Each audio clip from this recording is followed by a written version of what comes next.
യഥാർത്ഥത്തിൽ അരൂർ പത്മനാഭൻ സ്മാരക ട്രസ്റ്റ് ഏർപ്പെടുത്തിയ ഈ അവാർഡിനെ ഏറ്റുവാങ്ങിയത് ശ്രീ മുല്ലപ്പള്ളി രാമചന്ദ്രൻ ആണെങ്കിലും ഞാൻ കരുതുന്നു ഈ വേദിയിൽ വെച്ച് ആദരിക്കപ്പെട്ടത് ഞാനാണ്.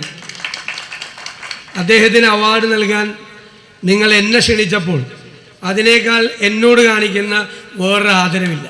ഞാൻ അദ്ദേഹത്തോട് വന്നപ്പോൾ പറഞ്ഞു, വളരെ അഭിമാനത്തോടു കൂടിയാണ്, നിറഞ്ഞ മനസ്സോടു കൂടിയാണ് അദ്ദേഹത്തിന് അവാർഡ് കൊടുക്കാൻ കഴിയുന്നത്.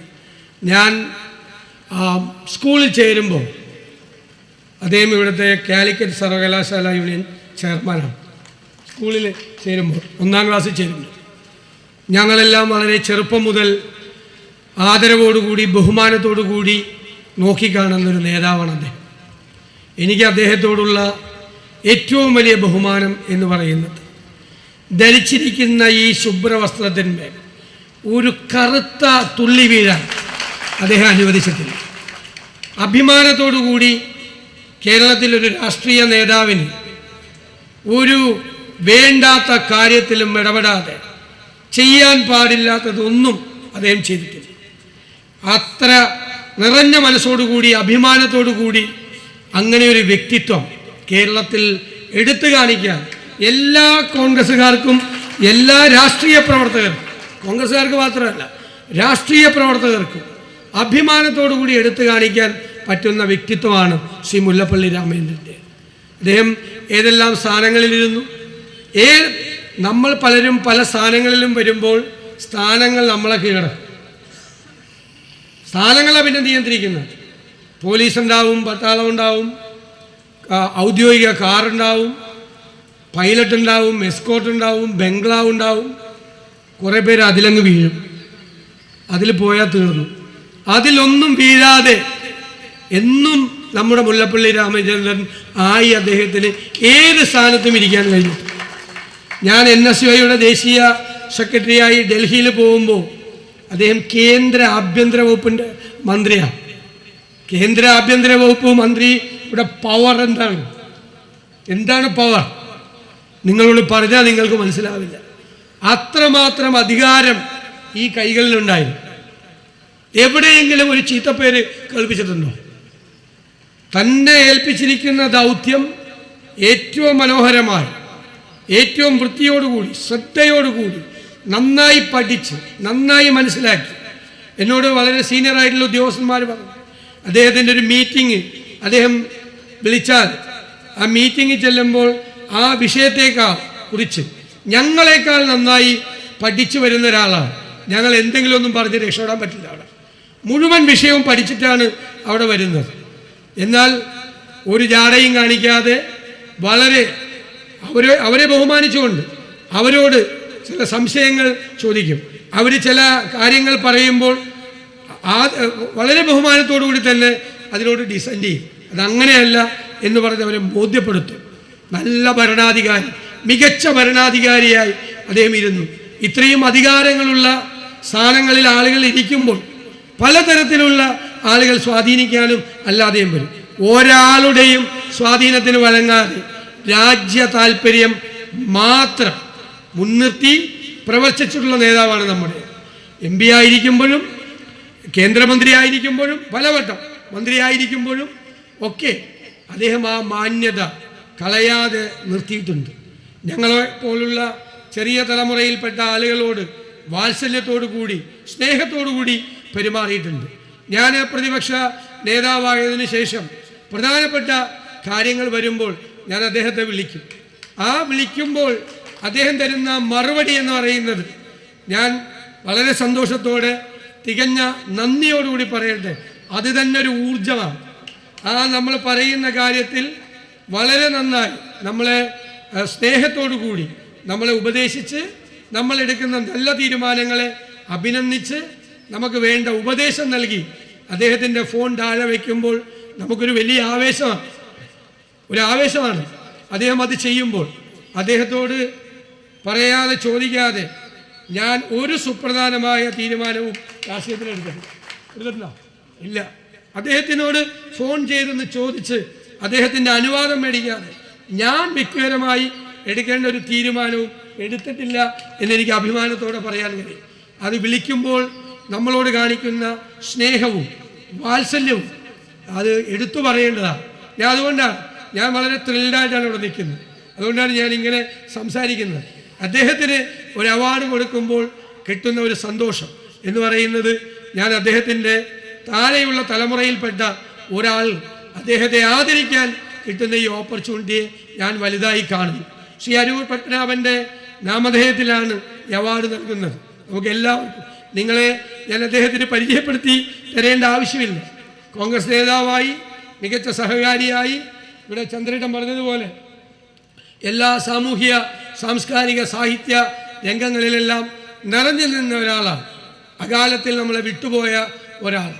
ഞാൻ നിങ്ങളെല്ലാവരെയും അഭിനന്ദിക്കുന്നു.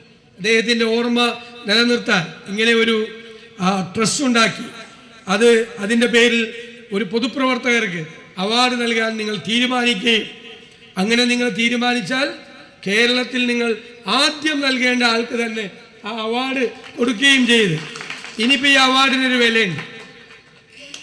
ഞാൻ തമാശല്ല, ചില അവാർഡുകൾ കാണുമ്പോൾ നമുക്ക് പേടിച്ച് ഓടാൻ തോന്നും, നമുക്ക് വേണ്ടാന്ന് പറയാൻ തോന്നും.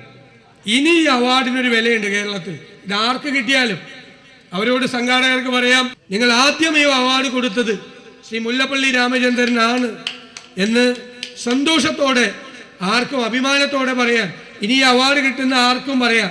ഇത് ആദ്യം വാങ്ങിച്ച ആരാന്നറിയാമോ എന്ന് ചോദിക്കാം ഗമേൽ. അതെ അതെ, ഞാൻ അദ്ദേഹത്തിൻ്റെ ശ്രീമതിയാണ്, പത്നിയാണ് വന്നിട്ടുള്ളത്. ഞാൻ സ്നേഹപൂർവ്വം സംഘാടക സമിതിക്ക് വേണ്ടി സ്വാഗതം ചെയ്യുകയാണ്. തീർച്ചയായിട്ടും പൊതുപ്രവർത്തനം എന്ന് പറയുന്നത് ഒരുപാട് പ്രതിസന്ധികൾ നിറഞ്ഞതാണ്, ഒരുപാട് സമ്മർദ്ദങ്ങൾ നിറയുന്നതാണ്. അതിനിടയിൽ നിന്നുകൊണ്ട് സമചിത്തതയോടുകൂടി രാഷ്ട്രീയ പ്രവർത്തനം നടത്താൻ കഴിയുക, പൊതുപ്രവർത്തനം നടത്താൻ കഴിയുക എന്നത് വളരെ വലിയ വെല്ലുവിളിയായ ഒരു കാലത്താണ് നമ്മൾ ജീവിക്കുന്നത്. എന്താണ് യഥാർത്ഥത്തിൽ രാഷ്ട്രീയ പ്രവർത്തനം? രാഷ്ട്രീയ പ്രവർത്തനവും പൊതുപ്രവർത്തനവും സാമൂഹ്യ പ്രവർത്തനവും ജീവകാരുണ്യ പ്രവർത്തനവും എല്ലാം ഒന്ന് തന്നെയാണ് എന്ന് വിശ്വസിക്കുന്ന ഒരാളാണ് ഞാൻ. മറ്റുള്ളവരുടെ സങ്കടങ്ങൾ കാണാൻ, അവരുടെ കണ്ണീരൊപ്പാൻ, അവരുടെ ദുരിതങ്ങൾ കേൾക്കാൻ, അതിന് പരിഹാരമുണ്ടാക്കാൻ ഒക്കെ നമ്മൾ, അവരുടെ ജീവിത നിലവാരം ഉയർത്താൻ എല്ലാമായി നമ്മൾ നടത്തുന്ന തീഷ്ണമായ പ്രയത്നത്തിൻ്റെ പേരാണ് രാഷ്ട്രീയ പ്രവർത്തനം. അങ്ങനെ ആകണം രാഷ്ട്രീയ പ്രവർത്തനം. അതാണ് അവരെല്ലാം വഴി കാണിച്ചു തന്നിട്ടുള്ളത്. സ്വാർത്ഥ താല്പര്യങ്ങൾക്ക് വേണ്ടിയിട്ടല്ല. അനാവശ്യമായ കോംപ്രമൈസുകൾ ചെയ്യരുത്. കോംപ്രമൈസ് ചെയ്യാം, നമ്മൾ ഫ്ലെക്സിബിൾ ആവണം. മറ്റുള്ളവരുടെ അഭിപ്രായങ്ങളെ നമ്മൾ വിലമതിപ്പോടുകൂടി കേൾക്കണം. നമ്മൾ രാവിലെ, ഞാനൊക്കെ അങ്ങനെ പണ്ട് ചെയ്തിരുന്ന ആളാണ്, രാവിലെ ഒരു ഇരുമ്പൊലക്കായിട്ട് ഇറങ്ങും. നമ്മുടെ അഭിപ്രായം മാറ്റം വരുത്തില്ല. ഇപ്പം അങ്ങനെയല്ല. ഇപ്പോൾ ഒരുപാട് പേര് പറയുന്നത് കേൾക്കും. ഒരുപാട് പേര് പറയുന്നത് കേൾക്കുമ്പോൾ നമ്മുടെ ഇരുമ്പൊലക്ക നമുക്ക് മാറ്റി വയ്ക്കേണ്ടി വരും. എന്നിട്ട് പുതിയ തീരുമാനങ്ങളിലേക്ക് നമ്മൾ എത്തേണ്ടി വരും. കൂട്ടായ തീരുമാനങ്ങളിൽ നിന്ന് എടുക്കുന്ന തീരുമാനങ്ങൾക്ക് അതിനൊരു കരുത്തുണ്ട്. എല്ലാവരോടും ആലോചിച്ച് തീരുമാനങ്ങൾ എടുത്തിരുന്ന ഒരാളായിരുന്നു ശ്രീ മുല്ലപ്പള്ളി രാമചന്ദ്രൻ. എല്ലാവരോടും, പ്രധാനപ്പെട്ട ആളുകളോടെല്ലാം ആലോചിച്ച് അഭിപ്രായം ചോദിച്ച് ഒരു തീരുമാനത്തിലെത്തുകയായി. അനാവശ്യമായ കോംപ്രമൈസുകൾക്ക് വഴങ്ങില്ല. ഫ്ലെക്സിബിളാകും, പക്ഷേ അനാവശ്യമായ താൽക്കാലിക ലാഭങ്ങൾക്ക് വേണ്ടിയിട്ടുള്ള കോംപ്രമൈസുകൾക്ക് വഴങ്ങില്ല. ഒരു പ്രസ്ഥാനത്തിൽ നിൽക്കുമ്പോൾ ആ പ്രസ്ഥാനത്തിൻ്റെ ഐഡിയോളജിക്കൽ ഫ്രെയിംവർക്ക്, ഇപ്പോൾ കോൺഗ്രസിൽ നിൽക്കുന്ന ഒരാൾക്ക് കോൺഗ്രസിൻ്റെ ആശയപരമായ പ്രത്യയശാസ്ത്രപരമായ ഒരു ഫ്രെയിമിലാണ് നിൽക്കുന്നത്. ഒരു കമ്മ്യൂണിസ്റ്റ് പാർട്ടിയിൽ നിൽക്കുന്ന ഒരാൾ കമ്മ്യൂണിസ്റ്റ് പാർട്ടിയുടെ പ്രത്യയശാസ്ത്രത്തിലാണ് നിൽക്കുന്നത്. നമ്മളെല്ലാം ഓരോ രാഷ്ട്രീയ പാർട്ടികളിലേക്ക് കടന്നു വന്നത് അതിൻ്റെ ഐഡിയോളജിയെ കണ്ട്, അതിലെ നേതാക്കൾ നമുക്ക് നൽകിയ സംഭാവനകളെ കണ്ട്, അതിൻ്റെ പൈതൃകത്തെ എല്ലാം ബഹുമാനത്തോടുകൂടി ആദരവോടുകൂടി കണ്ടിട്ടാണ്. കോൺഗ്രസിലേക്ക് ഒരാൾ കടന്നു വരുന്നത് അതിൻ്റെ ദേശീയ പ്രസ്ഥാനത്തിൻ്റെ പൈതൃകത്തെക്കുറിച്ച്, ഗാന്ധിയെക്കുറിച്ച്, നെഹ്റുവിനെക്കുറിച്ച്, ആ കാലഘട്ടത്തെക്കുറിച്ച്, കോൺഗ്രസ് മുന്നോട്ട് വയ്ക്കുന്ന ആശയത്തെക്കുറിച്ച് അതെല്ലാം ഉള്ളിൽ സൂക്ഷിച്ചുകൊണ്ടാണ്. ശ്രീ മുല്ലപ്പള്ളി രാമചന്ദ്രൻ എന്ന രാഷ്ട്രീയ നേതാവ് ഏത് സ്ഥാനത്തിലിരിക്കുമ്പോഴും താൻ വിശ്വസിച്ച പ്രസ്ഥാനത്തിൻ്റെ പ്രത്യയശാസ്ത്രത്തിന് ഒരു പോറൽ പോലും ഏൽപ്പിക്കാൻ സമ്മതിച്ചിട്ടില്ല. അതിലൊന്നും ഒരു കോംപ്രമൈസും ചെയ്യില്ല. കോൺഗ്രസിൻ്റെ ഐഡിയോളജി എന്താണ് എന്ന് ഞങ്ങൾക്കെല്ലാം ക്ലാസ് എടുത്ത് തരാൻ പറ്റുന്ന ഒരാളാണ് അദ്ദേഹം. കാര്യങ്ങൾ വളരെ ഭംഗിയായി പഠിച്ചു കൊണ്ടുവന്ന് വളരെ കൃത്യതയോടുകൂടി പറയുന്ന, ഞാൻ അദ്ദേഹത്തെക്കുറിച്ച് പറയാൻ ആഗ്രഹിക്കുന്നത്, ഹീസ് ആൻ ഒറേഷ്യസ് റീഡർ. ഇത്ര പരന്ന വായനക്കാരായ രാഷ്ട്രീയ നേതാക്കളെ നിങ്ങൾ അപൂർവമായി കാണുള്ളൂ. ഞങ്ങൾ ഓർക്കും KPCC പ്രസിഡൻ്റായിരുന്നപ്പോൾ ആ തിരക്കിൻ്റെ ഇടയിലും ഇടയ്ക്ക് മുങ്ങി ചില സ്ഥലത്ത് പോയി അദ്ദേഹം വായിച്ചു തീർക്കണം എന്ന് ആഗ്രഹിക്കുന്ന പുസ്തകങ്ങൾ വായിച്ചു തീർക്കും. ഞാനിടയ്ക്ക് അദ്ദേഹത്തോട് ഇപ്പോൾ വായിക്കുന്ന പുസ്തകം ഏതാണ് എന്ന് ചോദിക്കും. കാരണം വായിക്കാത്ത പുസ്തകം ആയിരിക്കും അദ്ദേഹം വായിക്കുന്നത്. ഏറ്റവും പുതിയ പുസ്തകങ്ങൾ വരുത്തി അത് വായിക്കുന്ന ഒരാളാണ്. കൃത്യമായ ലോക വീക്ഷണമുണ്ട്. അതൊന്നും അദ്ദേഹത്തിൻ്റെ സ്വഭാവത്തെയോ അദ്ദേഹത്തിനെ കൂടുതൽ നവീകരിക്കാൻ, അദ്ദേഹത്തിൻ്റെ രീതികളെ, ചിന്തകളെ, ആശയങ്ങളെ എല്ലാം നവീകരിക്കാൻ വേണ്ടി മാത്രം പ്രയോജനപ്പെട്ടിട്ടുള്ള ഒന്നാണ്. തീർച്ചയായും ഞാൻ വളരെ സന്തോഷത്തോടു കൂടി, നിറഞ്ഞ മനസ്സോടുകൂടി അരൂർ പത്മനാഭൻ ചേട്ടൻ്റെ നാമധേയത്തിലുള്ള ഈ അവാർഡ് നമ്മുടെ എല്ലാം പ്രിയങ്കരനായ ശ്രീ മുല്ലപ്പള്ളി രാമചന്ദ്രൻ അവർക്ക് സമ്മാനിച്ചതായി സന്തോഷപൂർവ്വം അറിയിച്ചുകൊണ്ട്, അരൂരിനെ കുറിച്ച് പറയുമ്പോൾ എനിക്കൊരുപാട് കാര്യങ്ങൾ എൻ്റെ മനസ്സിൽ ഉയർന്നു വരികയാണ്. ഞാൻ പത്മനാഭൻ്റെ പാവനമായ ഓർമ്മയ്ക്ക് മുമ്പിൽ ആദ്യമായി ഞാൻ ആദരം അർപ്പിക്കുകയാണ്. ഈ അവാർഡ് എനിക്ക് നൽകിയിട്ടുള്ള ബഹുമാന്യനായ നമ്മുടെ പ്രതിപക്ഷ നേതാവ് ശ്രീമാൻ VD സതീശൻ, അദ്ദേഹത്തെക്കുറിച്ച് ഞാൻ വിശദമായിട്ട് എന്തെങ്കിലും കാര്യം ഈ സന്ദർഭത്തിൽ പരത്തി പറയാൻ ആഗ്രഹിക്കുന്നില്ല. നമ്മുടെ കേരളത്തിലെ ജനങ്ങൾ മുഴുവൻ വളരെയേറെ ആകാംക്ഷയോടുകൂടിയാണ് അദ്ദേഹത്തിൻ്റെ ഓരോ വാക്കുകളും ശ്രദ്ധിക്കുന്നത്. നിയമസഭയിലെ നമ്മുടെ പ്രതിപക്ഷ നേതാവ് എന്ന രൂപത്തിൽ അദ്ദേഹം തനിക്ക് കിട്ടിയ സന്ദർഭങ്ങളൊക്കെ തന്നെ എത്ര സമർത്ഥമായിട്ടാണ്, എത്ര ചടുലമായിട്ടാണ് അദ്ദേഹം അത് ഉപയോഗിച്ചുകൊണ്ട് ഭരണകക്ഷിയെ മുൾമുനയിൽ നിർത്തുന്നതെന്ന് നമ്മളൊക്കെ തന്നെ പല ഘട്ടങ്ങളിൽ കണ്ടതാണ്. അദ്ദേഹം പറയുന്ന അഭിപ്രായങ്ങളൊക്കെ തന്നെ അദ്ദേഹം ആ അഭിപ്രായ രൂപീകരണം നടത്തുന്നതിന് മുമ്പ് ബഹുമാനപ്പെട്ട നേതാക്കന്മാർ, കേരളത്തിൽ മാത്രമല്ല അഖിലേന്ത്യാ തലത്തിൽ പ്രവർത്തിക്കുന്ന നേതാക്കന്മാരുമായിട്ടൊക്കെ തന്നെ അദ്ദേഹം ആശയവിനിമയം നടത്തുന്നു. ഒരു ജനാധിപത്യ പാർട്ടിയുടെ ഏറ്റവും വലിയ സവിശേഷത അതാണ്. ഒരു ഏകാധിപത്യ പാർട്ടിയിൽ മാത്രമേ അത്തരം കൺസൾട്ടേഷൻസ് നടക്കാതിരിക്കൂ. ഇവിടെ ചർച്ചകൾ നടത്തിക്കൊണ്ട് എല്ലാവരുടെയും അഭിപ്രായങ്ങൾ സംശീകരിച്ചുകൊണ്ട് അവസാനം എത്തിച്ചേർന്ന ഒരു കൺക്ലൂഷൻ, ആ കൺക്ലൂഷനാണ് ശ്രീമാൻ VD സതീശനെ സംബന്ധിച്ചിടത്തോളം സുപ്രധാനമെന്ന് ഞാൻ വിശ്വസിക്കുന്നു. ഇപ്പോൾ തന്നെ നമുക്കറിയാം, കേരള രാഷ്ട്രീയത്തിൽ ഇത്രയേറെ ശ്രദ്ധേയനായിട്ടുള്ള മറ്റൊരു നേതാവ് ഇന്നില്ല എന്ന് ഞാൻ പറഞ്ഞാൽ അത് അതിശയോക്തിയാണ് എന്ന് നിങ്ങൾക്ക് തോന്നുന്നില്ല. അദ്ദേഹം അഭിപ്രായങ്ങൾ പറയുമ്പോൾ അദ്ദേഹത്തിന് ചാഞ്ചല്യം ഉണ്ടാകാറില്ല. ധീരമായിട്ട് അഭിപ്രായം പറയും. ആ അഭിപ്രായങ്ങൾ ഉറച്ചു നിന്നുകൊണ്ട് അദ്ദേഹം പോകുമ്പോൾ വിസ്മയത്തോടു കൂടി മാത്രമാണ് കേരളീയ പൊതുസമൂഹം അതിനെ നോക്കിക്കാണുന്നത്. ഇന്ന കാലത്ത് അദ്ദേഹം കോഴിക്കോട്ട് വെച്ച് നടത്തിയ പത്രസമ്മേളനം, ആ പത്രസമ്മേളനം ഞാൻ കേൾക്കേണ്ടായി. സത്യത്തിൽ എല്ലാ രാഷ്ട്രീയ നേതാക്കന്മാരെക്കുറിച്ചും അറിയുന്ന ഒരാളെന്ന രൂപത്തിൽ എനിക്ക് അഭിമാനം തോന്നുകയാണ്. അദ്ദേഹത്തിൻ്റെ രണ്ട് വാക്കുകൾ കൊണ്ട് തന്നെ പ്രതിപക്ഷത്തെ തന്നെ നിശബ്ദരാക്കാൻ വേണ്ടി അദ്ദേഹത്തിന് സാധിച്ചു എന്നത് അദ്ദേഹത്തിന് സവിശേഷതയായിട്ട് ഞാൻ നോക്കിക്കാണുകയാണ്. പ്രിയപ്പെട്ട സതീശൻ, മിനിയാന്നും താങ്കൾ എന്നെ വിളിച്ചതിൽ എനിക്ക് സന്തോഷമുണ്ട്. എല്ലാ സന്ദർഭങ്ങളിലും വിളിക്കാറുണ്ട്. ഏത് അർദ്ധരാത്രി വിളിച്ചു കഴിഞ്ഞാലും നിങ്ങളുടെ ഫോൺ കണ്ടാൽ ഞാൻ എടുക്കാറുണ്ട്, കാര്യങ്ങൾ സംസാരിക്കാറുണ്ട്. ആ കാര്യങ്ങളൊക്കെ തന്നെ ഞാൻ പറയുമ്പോൾ എനിക്ക് വല്ല വിയോജിപ്പുണ്ടെങ്കിൽ ആ വിയോജിപ്പ് ഞാൻ കൃത്യമായിട്ട് പറഞ്ഞിട്ടുണ്ട്. പക്ഷേ വിയോജിക്കേണ്ട സന്ദർഭം ഉണ്ടായിട്ടില്ല. പലപ്പോഴും ഞാൻ എടുക്കുന്ന നിലപാട് തന്നെയാണ് സതീശൻ്റെ നിലപാടെന്നുകൊണ്ട് ആ നിലപാടിൽ മായം ചേർക്കാനോ വെള്ളം ചേർക്കാനോ എനിക്ക് സന്ദർഭം ഉണ്ടായിട്ടില്ല എന്ന സത്യവും ഞാനിവിടെ പറയുന്നു. താങ്കളുടെ കൈകൊണ്ട് ഇത്തരമൊരു അവാർഡ് അതെനിക്ക് വാങ്ങാൻ സാധിച്ചത് എൻ്റെ ജീവിതത്തിൽ തന്നെ ഒരു വലിയ മുഹൂർത്തമായിട്ട് ഞാനിവിടെ എടുത്തു പറയാൻ ആഗ്രഹിക്കുന്നു. ഒരുപാട് നന്ദിയുണ്ട്. തിരക്ക് പിടിച്ച ദിവസമാണെന്ന് എനിക്കറിയാം. എങ്കിൽ പോലും ഈ നാട്ടിൽ വന്ന് ഇത്തരമൊരു ചടങ്ങിൻ്റെ മാറ്റുകൂട്ടാൻ വേണ്ടി അങ്ങ് എത്തിയിരിക്കുന്നു എന്നത് വലിയ കാര്യമായിട്ടാണ് നാട്ടുകാർ കാണുന്നത്. പിന്നെ എൻ്റെ പ്രിയപ്പെട്ട സ്നേഹിതൻ പപ്പനെക്കുറിച്ച് പറയാതെ കടന്നു പോകരുത്, പറ്റില്ല. വിദ്യാർത്ഥി യുവജന രാഷ്ട്രീയ രംഗത്ത് ഞാൻ നടന്നു വന്നൊരു കാലമുണ്ടായിരുന്നു. വടകരയിലും പരിസര പ്രദേശത്തും വന്ന് ഞാൻ എത്തിച്ചേരാത്ത ഒരു പ്രദേശമുണ്ടായിരുന്നില്ല.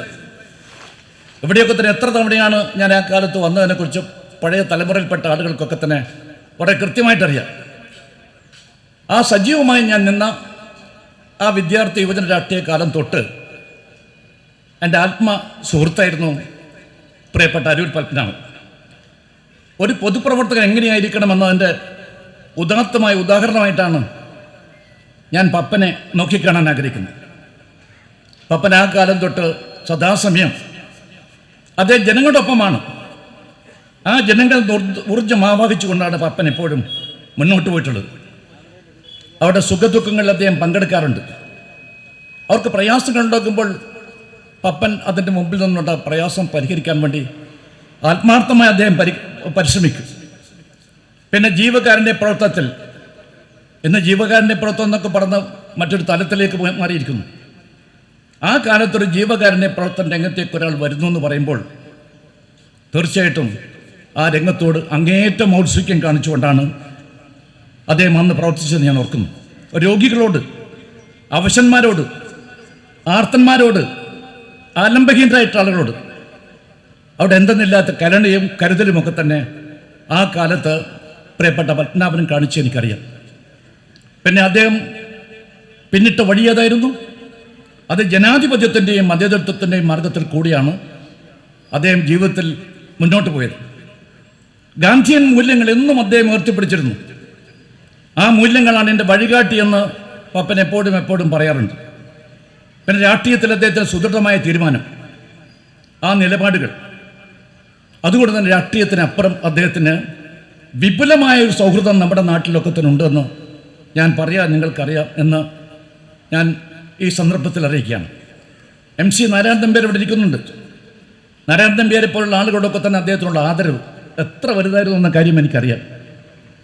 കാരണം നാരായണൻ നമ്പ്യാർ CPIയിലെ ആ കാലത്ത് ഏറ്റവും പ്രഗത്ഭനായ പ്രസംഗകരായിരുന്നു. ഇപ്പോഴും അദ്ദേഹം എന്നോട് പറഞ്ഞു വയസ്സായിപ്പോയി എന്ന് പറഞ്ഞു.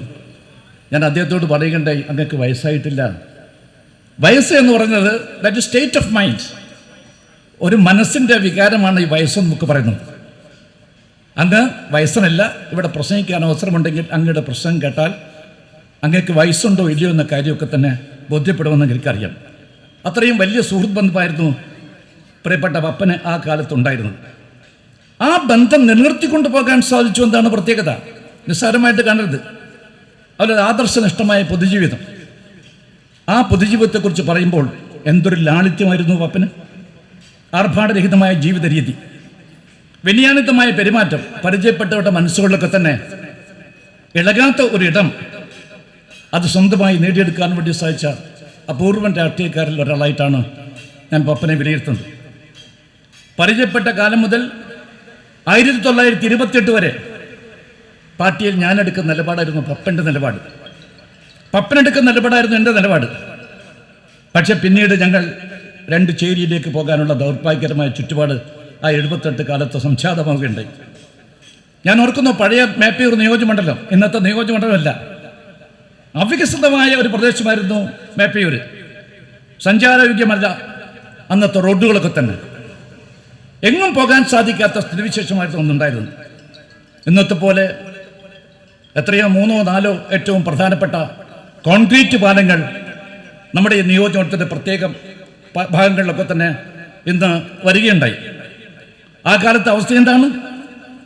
ആ കാലത്ത് നമ്മുടെ കവിയും എഴുത്തുകാരനും അതുപോലെ തന്നെ രാഷ്ട്രീയ രംഗത്ത് ഒരു ഉജ്ജ്വല നക്ഷത്രമായി പ്രശോഭിച്ച പ്രിയപ്പെട്ട ശ്രീ കടമേരി ബാലകൃഷ്ണൻ. ആ കടമേരി ബാലകൃഷ്ണൻ പോലെയുള്ള നേതാക്കന്മാർ, ആ നേതാക്കന്മാരോടൊപ്പം പ്രിയപ്പെട്ട അരൂർ പത്മനാഭൻ അന്ന് നമ്മുടെ ഏറ്റവും വിഷമകരമായ ഈ പ്രദേശത്തു കൂടെ നാഴികൾ നടന്നുകൊണ്ടാണ് അന്ന് രാഷ്ട്രീയ പ്രവർത്തനം നടത്തിയത്. അമ്പാരപ്പള്ളി കുഞ്ഞിശേഖരൻ മാസ്റ്റർ ഇവിടെ ഉണ്ട്, അദ്ദേഹത്തെ ഞാൻ മാറ്റി നിർത്തുന്നില്ല. ആ കാലം എനിക്ക് മറക്കാൻ സാധ്യമല്ല. അത്തരം സന്ദർഭങ്ങളിലൊക്കെ തന്നെ ഈ പ്രദേശത്ത് ഇവരെല്ലാം എന്തെങ്കിലും പരിപാടി ഉണ്ടെങ്കിൽ നിർബന്ധമായിട്ടും ഞാൻ ആ പരിപാടി ഉദ്ഘാടനം ചെയ്യണം, അല്ലെങ്കിൽ മുഖ്യ അതിഥിയായിട്ട് അവിടെ വരണമെന്ന കാര്യത്തിൽ അവർക്ക് നിഷ്കർഷയുണ്ടായിരുന്നു. എത്ര നാഴികളാണ് അവരോടൊപ്പം ആ കാലഘട്ടത്തിൽ കാൽനടയായിട്ട് പോയത്? എല്ലാ പ്രദേശത്തുനിന്നും കാൽനടയായി പോയ ചരിത്രം മാത്രമേ അന്നുണ്ടായിരുന്നു എന്ന കാര്യം ഞാനിവിടെ എടുത്തു പറയാൻ ആഗ്രഹിക്കുന്നു. ഒരു സംഭവം മാത്രം ഞാനിവിടെ ഉദ്ധരിക്കാൻ ആഗ്രഹിക്കുന്നു. അഡ്വക്കേറ്റ് പ്രവീൺ കുമാർ ഇവിടെ ഇരിക്കുന്നുണ്ട്. അദ്ദേഹത്തിൻ്റെ നാടാണ് കീഴരൂര്. ആ കീഴരൂരിലേക്ക് അന്ന് പോകാൻ സാധ്യമല്ല, കാരണം പാലം ഉണ്ടായിരുന്നില്ല, പുഴ കടന്നുകൊണ്ട് പോകണം. പിന്നെ എങ്ങനെ കീഴരൂരിലേക്ക് പോകും? ആ കീഴരൂരിൻ്റെ പ്രത്യേകത എന്താണ്? 1942 ക്വിറ്റ് ഇന്ത്യ സമരകാലത്ത് പ്രോജ്വലമായ ഒരുപാട് മുഹൂർത്തങ്ങൾക്ക് സാക്ഷ്യം വഹിച്ച, ചരിത്രത്തിൽ വികാരോഷ്മളമായ നിമിഷങ്ങൾക്ക് സാക്ഷിയായിട്ടുള്ള ഒരു പ്രദേശമാണ് കീഴരൂർ. ആ കീഴരൂരിൽ ഒരു ഗൃഹയോഗം നടക്കുന്നു, സന്ധ്യക്കാണ്. ആ ഗൃഹയോഗത്തിൽ പോകണമെന്ന കാര്യം അരൂർ പത്മനാഭനും അതുപോലെ തന്നെ കടമേരി ബാലകൃഷ്ണൻ എന്നോട് പറയുന്നു. ഞാൻ അവരോട് പറഞ്ഞു, ഞാൻ വടകര ബസ് സ്റ്റാൻഡിലെത്താം. അവരും വടകര ബസ് സ്റ്റാൻഡിലെത്തി. ഞങ്ങൾ ബസ്സിൽ പോകുന്നു. കൊയിലാണ്ടി എത്തുന്നതിന് മുമ്പേ കൊല്ലത്തിറങ്ങിക്കൊണ്ട് വേണം കീഴരൂരിലേക്ക് പോകാൻ. അവിടെ നിന്ന് ഞങ്ങൾ കീഴരൂരിലേക്ക് പോകാൻ വേണ്ടി ആ കാലത്ത് നെല്ലിയാടി കടവ് കടന്ന് തോണിയിൽ മാത്രമേ പോകാൻ സാധിക്കുകയുള്ളൂ. സായം സന്ധ്യയായിരുന്നു. ഞങ്ങൾ തോണിയിൽ അക്കരെ എത്തി. അവിടെ ഈ ഗൃഹസമ്മേളനം കുറേ വൈകിയ ശേഷം മാത്രമാണ് സമാപിച്ചത്. ഞങ്ങൾ തിരിച്ചു വന്നപ്പോൾ തോണിക്കാരൻ സ്ഥലം വിട്ടിരുന്നു. ഞങ്ങൾക്ക് തിരിച്ചു വരാൻ സാധിച്ചില്ല. ഞങ്ങൾ ആകെ വിഷമിച്ചൊരു സമയമായിരുന്നു അത്. ആ സമയത്ത് പ്രവീണിനറിയാം, ആ പ്രദേശത്ത് പഴയകാല കോൺഗ്രസ്സുകാരനായിട്ട് കണ്ണേട്ടൻ, ആ കണ്ണേട്ടൻ്റെ വീട്ടിൻ്റെ ഉമ്മറത്ത് ഞാനും അരൂർ പത്മനാഭനും കടമേരിയും അടക്കമുള്ള അന്നത്തെ ഞങ്ങളുടെ നേതാക്കന്മാരും പ്രാദേശിക നേതാക്കന്മാരും ഒക്കെ തന്നെ ഞങ്ങൾ സൊറ പറഞ്ഞ് ആ നേരം വെളുപ്പിച്ചത് ഞാൻ ഈ സന്ദർഭത്തിൽ ഓർക്കുകയാണ്. അങ്ങനെ എത്രയെത്ര സന്ദർഭങ്ങൾ ഓർത്തെടുക്കാനുണ്ട്. ഏറെ വിഷമകരമായ ചുറ്റുപാടിൽ പ്രയാസങ്ങൾ സഹിച്ചുകൊണ്ടാണ് അന്ന് രാഷ്ട്രീയ പ്രവർത്തനമായിട്ട് ഞങ്ങൾ മുന്നോട്ട് പോയത്.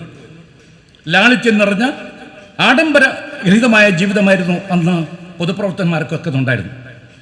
അരൂരിൻ്റെ സത്യസന്ധത, സുതാര്യത അതെനിക്കൊരിക്കലും മറക്കാൻ സാധ്യമല്ല. പിന്നെ സഹകരണ മേഖലയോട് അദ്ദേഹത്തിനുള്ള താല്പര്യം നിങ്ങൾക്കെല്ലാം തന്നെ അറിയാം. സഹകരണത്തെ ഒരു ജീവിത രീതിയായിട്ട്, ഒരു സംസ്കാരമായി കണ്ട ഗാന്ധിജിയുടെ മാർഗത്തിലൂടെയായിരുന്നു അദ്ദേഹം പോയത്. അതുകൊണ്ട് അദ്ദേഹത്തെ ഒരിക്കലും കാലറുതിയില്ല, തെറ്റുപറ്റിയില്ല. ഒരു മാതൃകാ സഹകാരി എന്ന രൂപത്തിൽ അദ്ദേഹത്തിന് പ്രവർത്തിക്കാൻ സാധിച്ചിട്ടുണ്ട്.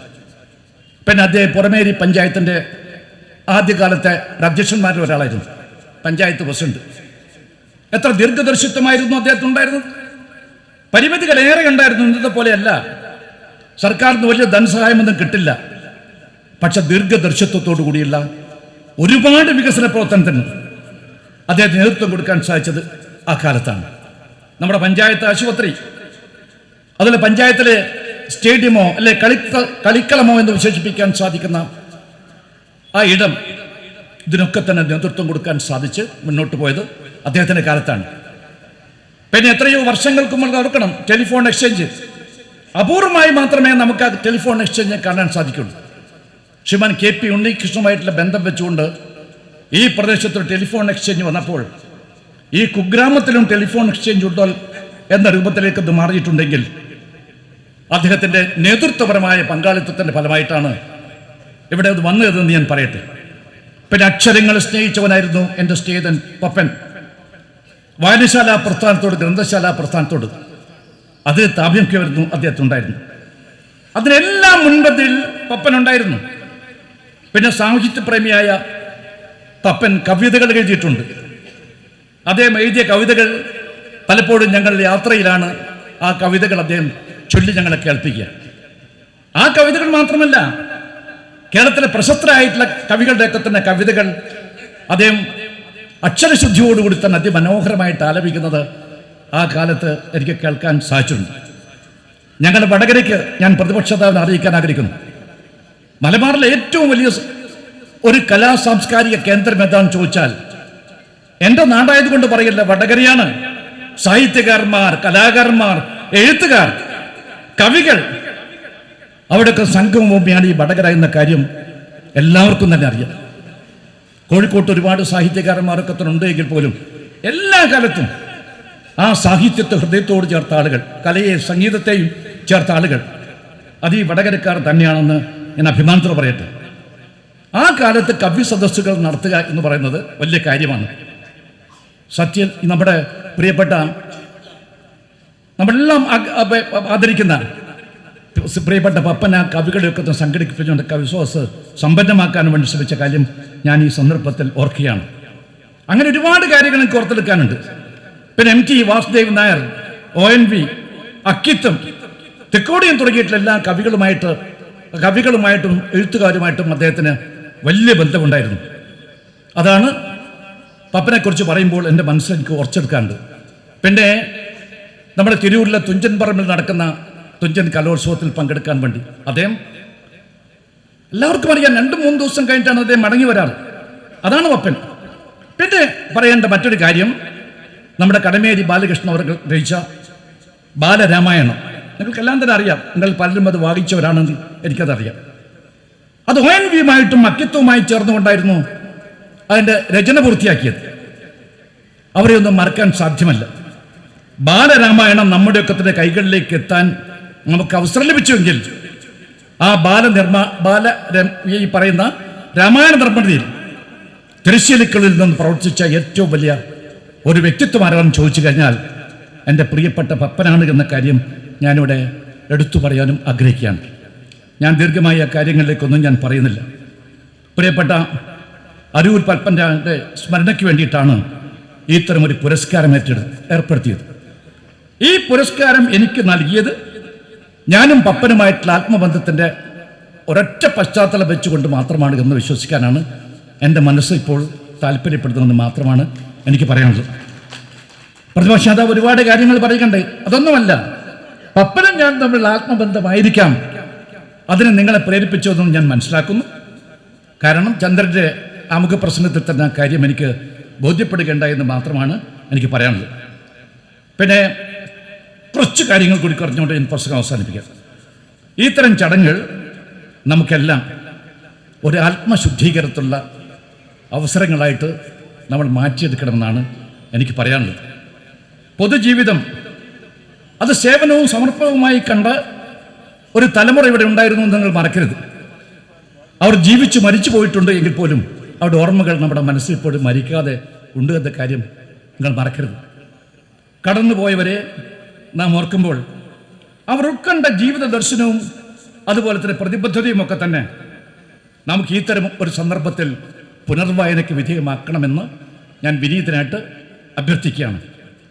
പൊതുരംഗമാകെ മലീമസമായിരിക്കുന്നു എന്ന് നമ്മൾ വിലപിക്കുമ്പോൾ നമുക്ക് അത്രമാത്രം നിരാശപ്പെടേണ്ട കാര്യമുണ്ടോ എന്ന് നമ്മളൊക്കെ തന്നെ ചിന്തിക്കണമെന്നാണ് എനിക്ക് പറയാനുള്ളത്.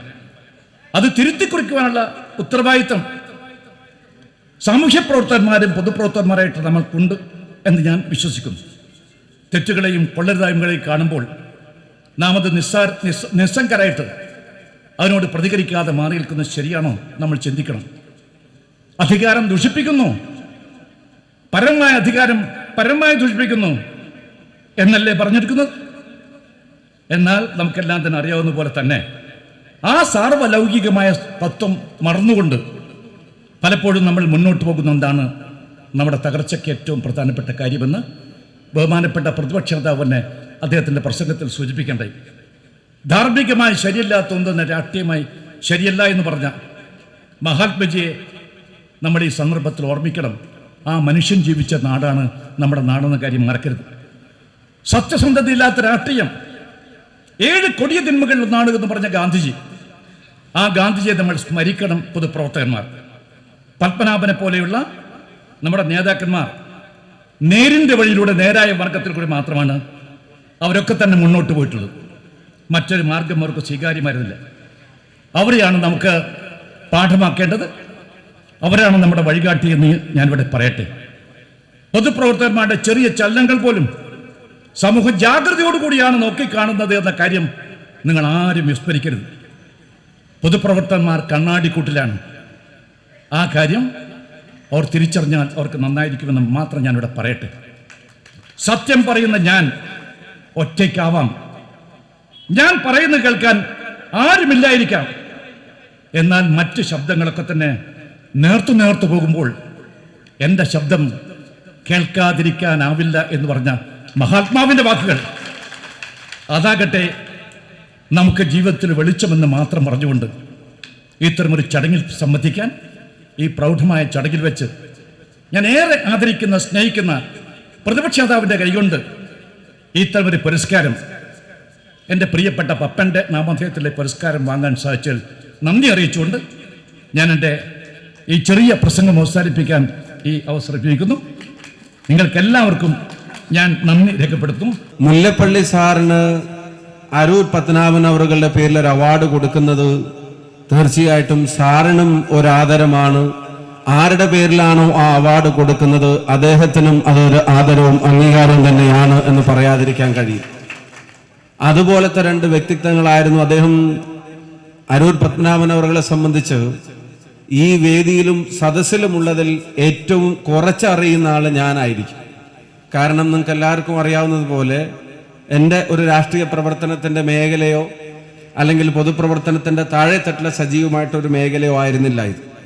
പക്ഷേ കേട്ടതിൽ നിന്നും അറിഞ്ഞതിൽ നിന്നും വായനയുടെ ലോകത്തും എഴുത്തിൻ്റെ ലോകത്തും കലയുടെ ലോകത്തും രാഷ്ട്രീയ രംഗത്തും സാഹിത്യത്തിൻ്റെ ലോകത്തും സഹകരണ മേഖലയിലുമെല്ലാം അരൂർ പത്മനാഭൻ അവറുകൾ എന്ന പേരിൻ്റെ കൂടെ ചേർത്ത് വെക്കാൻ കഴിയാവുന്ന ഏറ്റവും നല്ല വാക്കുകൾ വിശ്വസ്തത എന്നതായിരുന്നു എന്നുള്ളത് ഇവിടെ നിന്ന് മനസ്സിലാക്കുക.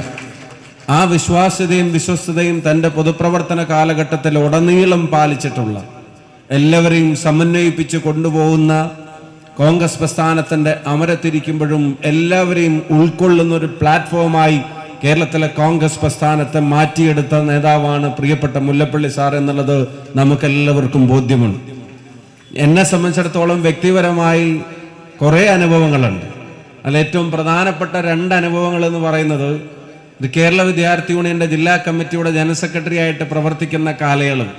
നിങ്ങൾക്കറിയാം, ഒരു KSU ജില്ലാ സെക്രട്ടറിയുടെ പരിപാടികളിൽ ഒരു KSU ജില്ലാ സെക്രട്ടറിയെ പുറമേ നിന്ന് വരുന്ന ഒരു നേതാവ്, അന്ന് KPCCയുടെ ഏക വൈസ് പ്രസിഡന്റ് കൂടിയായിരുന്നു എന്നുള്ളതാണ് ഞാൻ ഓർക്കുന്നത്.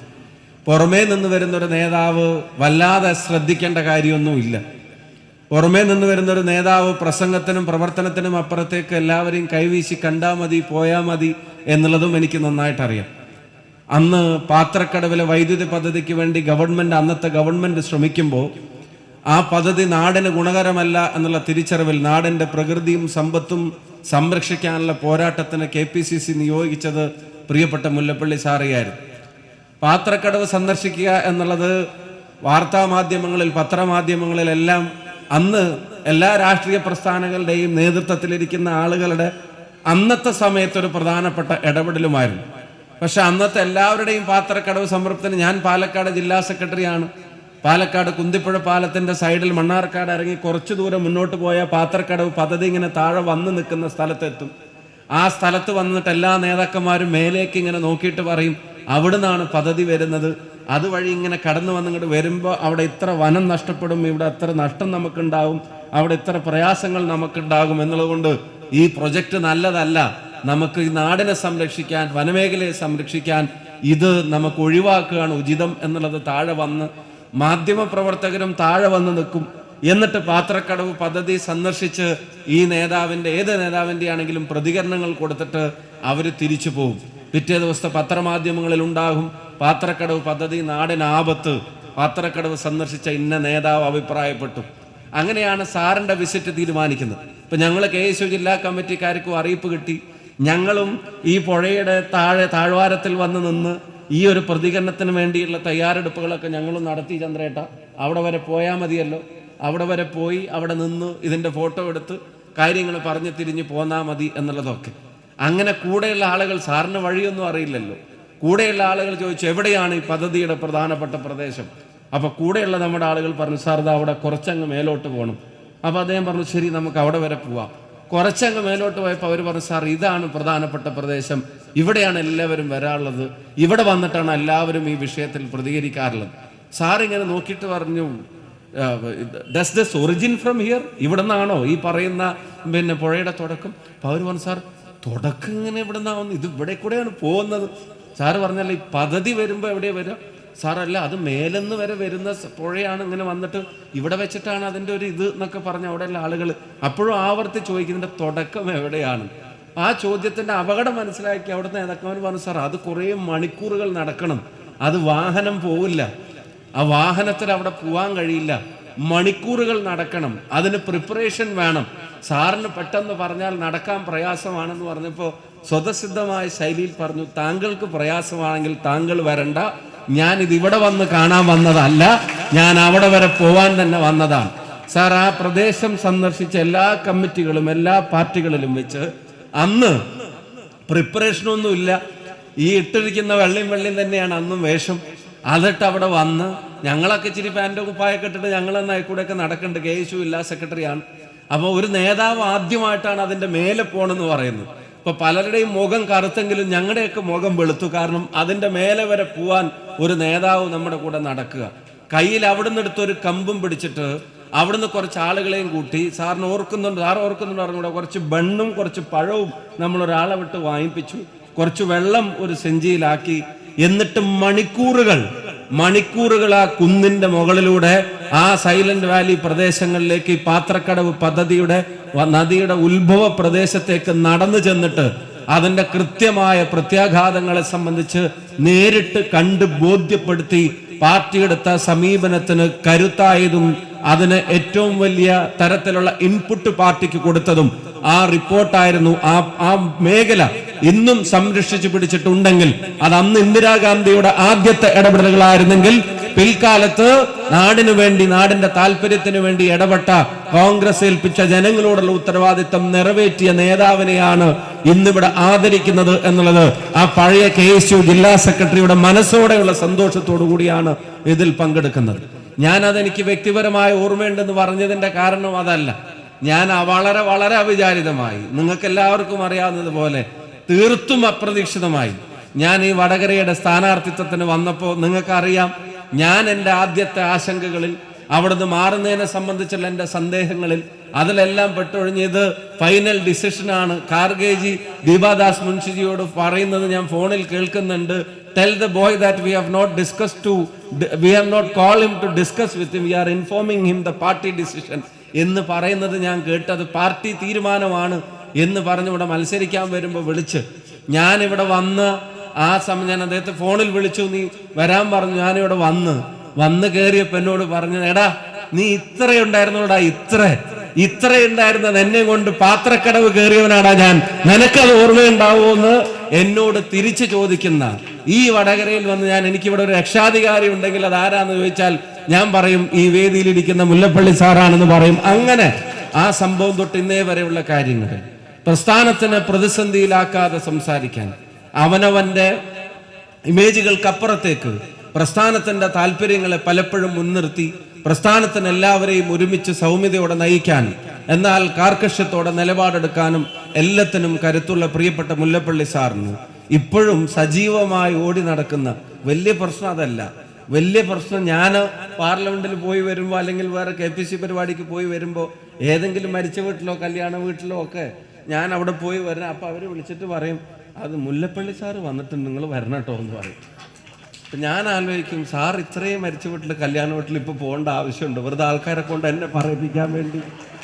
അതുപോലെ തന്നെ ഇപ്പം ഞാൻ കഴിഞ്ഞ ദിവസം ഇന്നലെ നമ്മൾ എവിടെയാ പോയത് ചേച്ചി, മിനിഞ്ഞാന്ന് പോയത്, മിനിഞ്ഞാന്ന്